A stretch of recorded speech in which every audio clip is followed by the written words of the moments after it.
un momento importante oggi per gli alpini. Quando un gruppo, il gruppo città della sezione di Vittorio Veneto, inaugura una sede, è sempre un momento particolarmente significativo, perché la sede è la casa, è la baita, come dicevo prima, ed è il punto in cui possiamo fare l'aggregazione, possiamo ritrovarci, possiamo stendere i nostri progetti, possiamo fare vita associativa nel modo più completo. Ormai tutti i gruppi hanno le loro belle sedi e che questa sede sia, come le altre, un punto di vera fraterna, simpatica aggregazione. Gli alpini sempre in prima linea, anche in Abruzzo. Gli alpini sempre in prima linea, perché rientra nel motto che abbiamo: ricordare chi ci ha preceduti aiutando chi ha bisogno.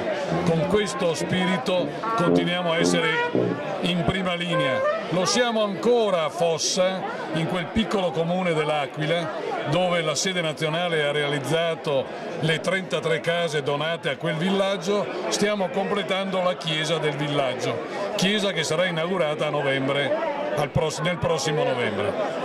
Cosa vuol dire oggi essere alpini?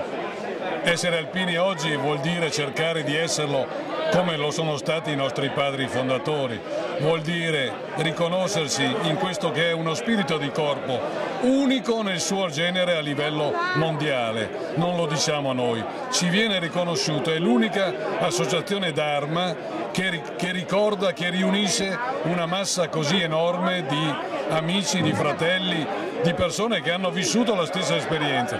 Vuol dire impegnarci in quelle che sono le nostre norme statutarie, proprio nel ricordo, nell'amicizia, nello spirito di aiuto verso chi ha bisogno, in particolare a favore delle nostre comunità.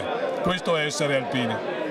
Nel suo discorso lei parlava di mini leva.